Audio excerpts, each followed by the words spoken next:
Falker before. That's a good book. You probably already know what's going to happen, but don't tell your neighbors that haven't read it before, okay? I want them to be surprised. I read it at my old school. I'm glad. It's a good book. I was just going to write a couple words up here that you may not have had in your vocabulary yet. The rest of the words, I think you probably have already heard.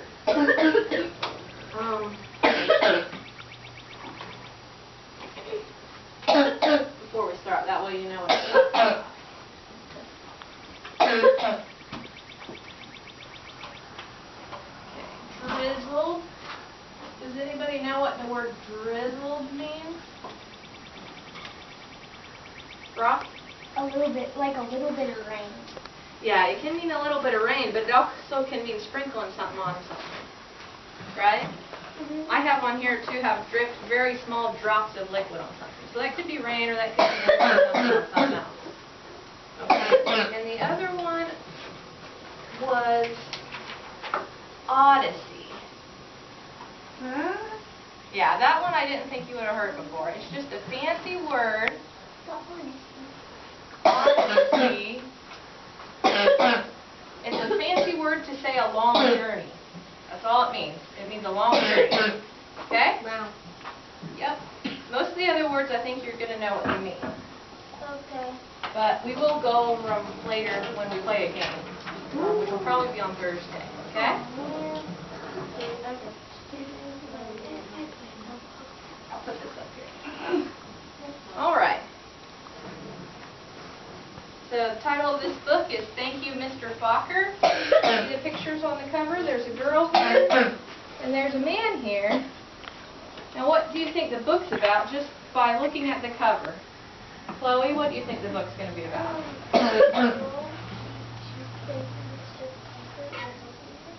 Yeah, that's a good idea.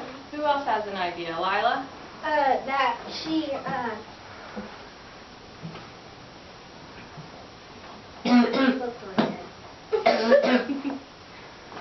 Isaac? it's a girl having a hard time doing stuff like math, reading, and it's a Falker also. You think so? Well, that's a good prediction. Are those good predictions? Is that what's going to happen in the book, you think? Okay. Well, let's find out. We'll start, and then I'll ask you some questions during in the middle. We'll see how your predictions are so far, okay? Okay. The grandpa held a jar of honey so that all the family could see, then dripped a ladle into it and drizzled honey on the cover of a small book. The little girl had just turned 5. Stand up, little one, he cooed. I did this for your mother, your uncles, your older brother, and now you. Then he handed the book to her. Taste! She dipped her finger in the honey and put it in her mouth. What is that taste? The grandma asked. The little girl answered, Sweet! Then all the family said in a single voice, Yes, and so is knowledge. But knowledge is like the bee that made that sweet honey. You have to chase it through the pages of a book. The little girl knew that the promise to read was at last hers. Soon she was going to learn to read. See, there's the little girl, and her grandpa is pouring honey on a book. Why? Because he's telling her that the learning to read is sweet. So he poured honey on a book so she'd remember it was sweet. That seems a little bit silly, doesn't it? But she thought it was cool. He's trying to make the book sweet. Yeah. He's trying to get her interested in reading, huh? Free book to read. Come get it. Okay. Free book. Okay, Trisha, for the little girl's name, the littlest girl in the family, grew up loving books. Her school teacher mother read to her every night. Her red-headed brother brought his books home from school and shared them. And whenever he visited the family farm, her grandfather or grandmother read to her by the stone fireplace.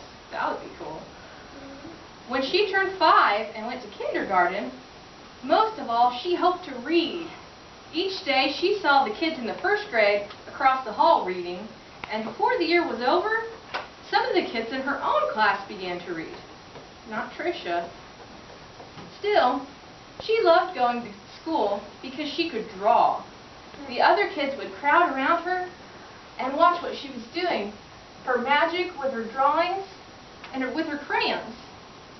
In first grade, you'll learn to read, her brother said. So her brother was trying to make her feel better, right? See, there she is. She's drawing, and all the other kids are like, whoa. See? I didn't know she was so good at drawing. She was super good at drawing. This sounds like a familiar book. Why can't you just make a book that's Well, we'll find out what's going to happen, okay? In first grade, Tricia sat in a circle with the other kids. They were holding Our Neighborhood, their first reader, sounding out letters and words. They said, oi, boy, and look. The teacher smiled at them when they put all the sounds together and got a word right. But when Tricia looked at a page, all she saw were wiggling shapes. And when she tried to sound out the words, the other kids laughed at her. That wasn't very nice. Tricia, what are you looking at in that book? They asked. I'm reading, she'd say back to them. But her teacher would move on to the next person. Always when it was her turn to read, her teacher had to help her with every single word. And when the other kids moved up into the second reader and the third reader, she stayed alone in Our Neighborhood. Tricia began to feel different. She began to feel dumb. Uh-oh. There's a picture, by the way. See, there's Tricia. She's trying and trying to read. See, she's getting frustrated. You see all the other kids are reading. She's feeling kind of disappointed, don't you think? Mm-hmm. Okay. The harder words got for the little girl, the more and more time she spent drawing. How she loved to draw, or just sitting and dreaming, or, when she could, going for walks with her grandmother. One summer day, she and her grandmother were walking together in the small woods behind their farm. It was twilight. The air was sweet and warm. Fireflies were just coming up from the grass. As they walked, Tricia said, Grandma, do you think I'm different? Of course, her grandma answered. To be different is the miracle of life. You see all those little fireflies? Everyone is different. Do you think I'm smart? Tricia didn't feel smart. Her grandma hugged her. You're the smartest, quickest, dearest little thing ever. Right then, the little girl felt safe in her grandmother's arms. Reading didn't matter so much. There's her and her grandma going for a walk. Grandma made her feel better, didn't she?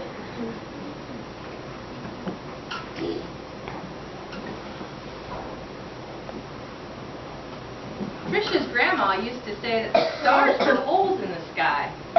They were the light of heaven coming from the other side. She used to say that someday she would be on the other side where the lights come from. One evening, they lay on the grass together and counted the lights from heaven. You know, her grandma said, all of us will go there someday. Hang on to the grass or you'll lift right off the ground and there you'll be. They laughed and they both hung on to the grass. But it wasn't long after that night that her grandma must have let go of the grass, because she went to where the lights were, on the other side. And not long after that, Tricia's grandpa let go of the grass too. School seemed harder and harder now. So her grandma and grandpa died.